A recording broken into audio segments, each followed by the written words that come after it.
Noite para o Caio. Aliás, primeira vez que o Caio participa aqui comigo desde que retornou ao trabalho no Troca de Passes. Queria falar que é mais um dos meus espelhos e até pela forma como encara a vida de maneira tão vibrante, tão alegre. Cara, você também é uma referência aqui pra gente, você sabe disso. Muito bom ter você de novo aqui no Troca. Boa noite. Obrigado, Rafa, PVC, um abraço. Arrebenta agora nessa nova função. Você é polivalente, craque, é aqueles coringas que todo técnico quer ter no time, entendeu? Você coloca ele como comentarista, ele vai bem, você coloca ele como apresentador, ele vai bem. Então é sempre um prazer estar com você, amigo. Obrigado, Caião. E essa reinversão da lógica, né? Enquanto a gente espera os amigos da transmissão, o Guga e o Lédio vão estar aqui com a gente para destrinchar um pouco mais esse Internacional e Flamengo, mais uma boa apresentação do Flamengo, dá para dizer assim. Mas que impressionante, um Flamengo que vinha claudicante, digamos, né? Vinha um tanto oscilando, no pior momento do Renato, sem dúvida alguma, no comando, enquanto o Palmeiras se reorganizava, né? A sequência dos 6 resultados positivos, 1 empate, 5 derrotas, e de repente isso se perde completamente em praticamente... É que é um pouco mais de uma semana, né? São 4 vitórias do Flamengo, mas é impressionante o recorte das 2 últimas rodadas. Por mais que o Flamengo também venha da goleada contra o São Paulo. Que momento! E difícil o prognóstico para o dia 27, né? Hoje o Flamengo é favorito. O Flamengo está jogando muito mais que o Palmeiras. Agora, a gente não pode perder de vista que essa final é completamente bipolar, né? No dia 3 de novembro, os muros do Ninho do Urubu amanheceram pichados com a frase Renato burro. Se você voltar no tempo, dia 26 de setembro, a torcida uniformizada do Palmeiras publicou um manifesto dizendo contagem regressiva pela saída de Abel Ferreira e Maurício Gagliotti. Depois do dia 3 de novembro, 3 jogos depois do Palmeiras classificado contra o Atlético, 1-1 no Mineirão, depois o Palmeiras empatou com o Juventude, perdeu para o América e perdeu para o Bragantino. No dia seguinte, no dia do Mineirão, o Abel disse que estava respondendo para o vizinho chato. 3 jogos depois, o muro do Allianz Parque amanheceu pichado com a frase Abel, seu vizinho tem razão. Então, assim, é completamente bipolar essa decisão. Mas o Flamengo tem um time melhor. O Flamengo está jogando melhor. Então, a gente vai olhar para a decisão. Hoje, olhando para a decisão, o Flamengo tem favoritismo. Pelo menos por esse recorte mais recente e pela questão do time, isso faz todo sentido. Eu já vou apresentar aqui, dentro do Troca de Passes, a nossa dupla que participou da transmissão daqui dos estúdios, né? Tanto o Guga como o Led, boa noite aos amigos. Que Flamengo é esse? É o Flamengo avassalador dos primeiros minutos? É o Flamengo que se enrola um tanto dentro do jogo, pelo menos nessa partida de hoje, no momento em que tem a vantagem, acaba sofrendo um gol, deixa o jogo um tanto aberto. É difícil o prognóstico, não só do Flamengo, mas da decisão também. Boa noite, amigo. Tudo bem, Rafa? PVC, Caio, todo mundo ligado no Troca. Eu vou deixar a análise para o Led. Eu só queria, na esteira do PVC, eu acho que a César o que é de César, né? Diz o ditado. Enaltecer o jogo que fizeram Inter e Flamengo, porque dignifica 2 campeões do Brasil, da América, do mundo, espetacular, 2 times de peito aberto, querendo jogar futebol, não ficaram azucrinando a vida do árbitro, não ficaram cavando faltinhas, primeiro tempo num ritmo alucinante, muito acima de qualquer jogo em qualquer parte do mundo. Segundo tempo mais dentro do cansaço, da prudência, o Inter em cima. Adorei, foi muito divertido. Acho que colorados e rubro-negros têm que comemorar, pelo que, é claro que o torcedor do Inter mais preocupado com a vaga na Libertadores. Mas foi um jogaço, eu achei. A gente estava merecendo fazer um joguinho bom, né? Você vinha fazendo muito jogo ruim. Vinha. Vinha. 39 finalizações, cara. Tô com PVC, foi um jogaço. O melhor jogo que eu... Pelo menos que eu tenha trabalhado no campeonato foi, né, PVC? Um dos melhores jogos do campeonato. O ano passado foi um dos melhores do campeonato. Talvez no Brasil, nesse ano, o melhor jogo talvez tenha sido a final da Supercopa, Flamengo e Palmeiras. Também, exatamente. Eu lembro muito do ano passado do Beira-Rio, que é uma coisa que reflete o Flamengo, né? Uma diferença dos jogos do Flamengo no Maracanã para hoje. Tem grama. Você viu que coisa incrível? Qual foi a melhor atuação do Flamengo, na minha opinião, no campeonato? Foi contra o Corinthians na Neoquímica Arena. É verdade. Por causa do gramado. Isso explica muito. Agora, já estamos com os melhores momentos aí na tela. Rafa, só para não fugir da sua pergunta, eu já vou passar para o Lédio também falar do Flamengo. Assim, não é que eu sou adivinho, mas eu já imaginava, mesmo com o Rogério Ceni, quando o Flamengo tivesse todo mundo à disposição, é outra história. Claro.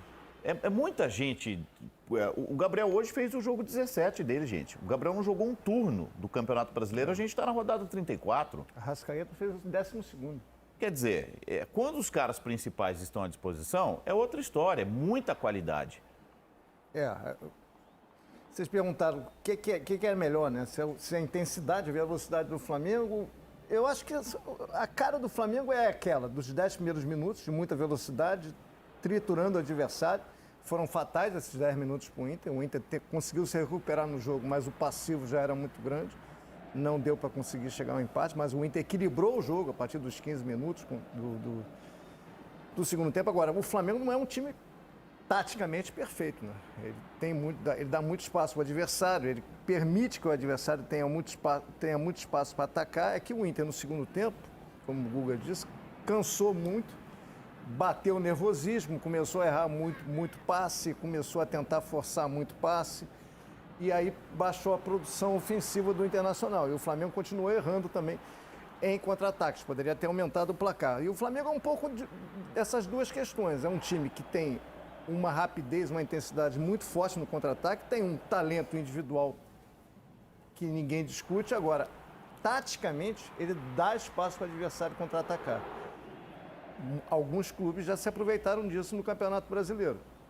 Outros não conseguiram. Tiveram essa oportunidade e não conseguiram. O Inter foi um deles. O Flamengo hoje jogou e deixou o Inter jogar. Só que o Inter se atrapalhou. O Inter tem suas limitações, não é o Flamengo. Deixa eu fazer uma pergunta para os amigos. Tem algum time no mundo com tanto volume ofensivo que não deixa espaço atrás? Eu acho que tem no Liverpool. Não é que não deixa espaço atrás, mas não é deixar tanto espaço atrás. Agora, é que o Liverpool não está. São times agressivos e equilibrados defensivamente. Né? O Liverpool hoje não é o melhor time da Inglaterra, né? O Chelsea é o líder. O Flamengo tem a segunda melhor defesa do campeonato, hein? É verdade. É verdade, não é um time vulnerável. É um time que às vezes cede o gol do Tyson. Às vezes eu me sinto no meio do caminho, sabe, Caioba, amigos? A gente pede volume ofensivo.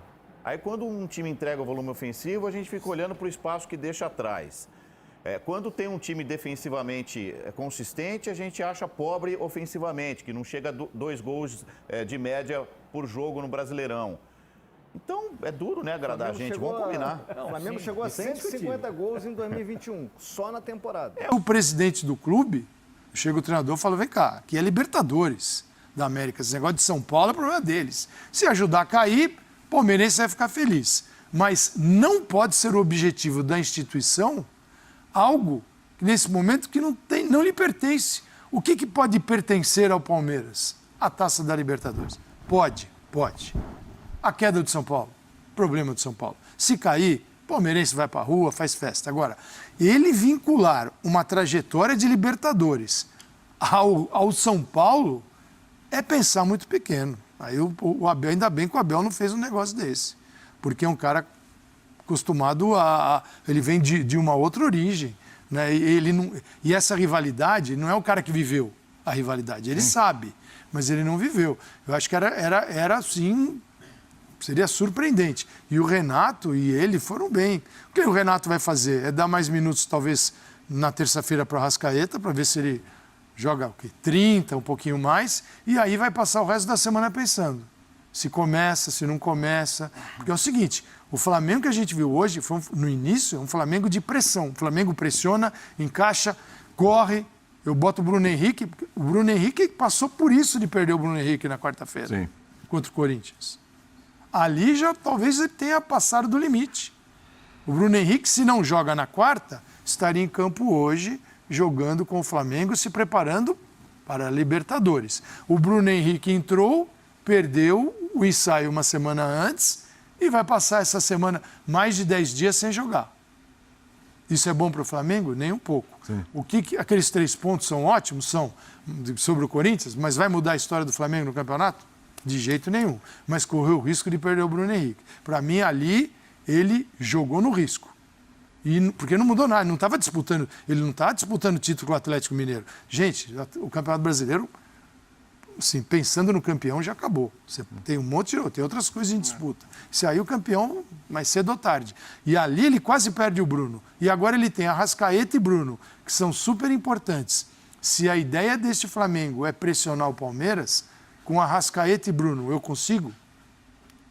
Talvez não com a mesma intensidade do que com o Michael E com o Vitinho que foi bem. Então, assim, tem uma série de aspectos que isso é uma questão curiosa, hein? Que movem estrategicamente a final. Porque estrategicamente é onde eu posiciono, como eu começo. Eu vou pressionar aqui e vou dar o campo que o meu adversário tanto espera e o adversário está vendo esse começo avassalador, vai falar assim, calma, vamos passar dos 15 vivos. E aí, porque pode ter 120 minutos. Então, eu entendo que ele foi... não havia para onde correr. Mas você falou uma coisa aqui... Dentro da periodização, ainda mais falando isso para um português, que eles são os papas disso. Mas isso que você falou, que a gente estava conversando na redação, é algo bem curioso. E, assim, você tem essa possibilidade do Vitinho e do Michael. Você tendo o Bruno Henrique e o Arrascaeta em condições, mas vamos colocar assim, mesmo que seja um tempo só, somente o Arrascaeta, né? Você arriscaria, de repente, não, eu quero um time intenso no campo. Você deixar o Bruno Henrique e o Arrascaeta no banco? Sair sem os dois para a final contra o Palmeiras? Não, eu acho muito pouco provável. Pelas informações que a gente tem, e tudo bem, as informações, nesse momento, elas podem ser manipuladas, né? Porque isso também pode ser do interesse do clube, e acho que faz parte do jogo.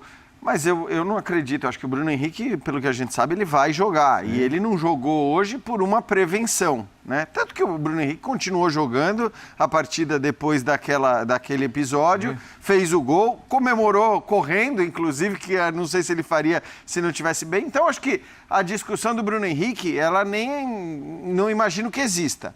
A do Arrascaeta vai existir. Vai existir por diversos motivos, por uma questão, no caso do que citou o Calçade, por uma questão física e de intensidade que você consegue colocar, por uma questão tática, porque ele e o Michael são jogadores bastante diferentes, e por uma questão técnica também, porque a fase do Michael é uma fase tecnicamente tão boa, e não estou dizendo que ele é melhor que o Arrascaeta, é claro que não é, o Arrascaeta é um jogador único no Flamengo, mas a fase tecnicamente é tão boa que te faz discutir, peraí, eu vou abrir mão desse cara tecnicamente tão bom no começo do jogo, sendo que eu já sei que o Arrascaeta não pode jogar o jogo todo e que se eu colocá-lo no meio do jogo, eu posso eventualmente colocá-lo sem tirar o Michael, né? Porque aí a se gente colocar no meio do jogo, vou ter que substituir a Arrascaeta ainda, porque pode ter mais 30 minutos para jogar. E esse é o contraponto. A decisão do Renato não é fácil, porque esse é o contraponto, era o que o Léo falava há alguns dias, né? A questão do Arrascaeta também é que se você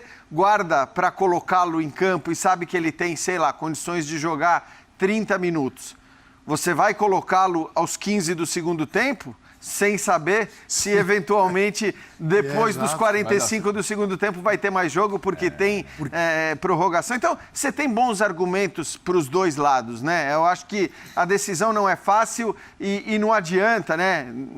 A gente depois dizer, o Renato acertou, o Renato errou.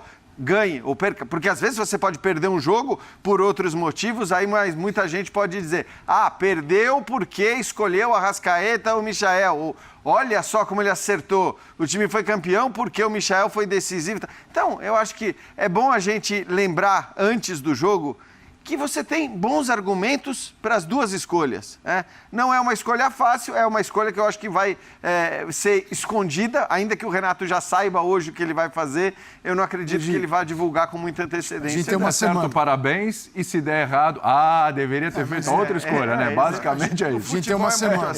Tem uma semana e tem um jogo na terça. Hoje, sábado, eu vejo o time que jogou hoje com o Bruno Henrique, sem o Vitinho, e o Michael jogando no sábado que vem.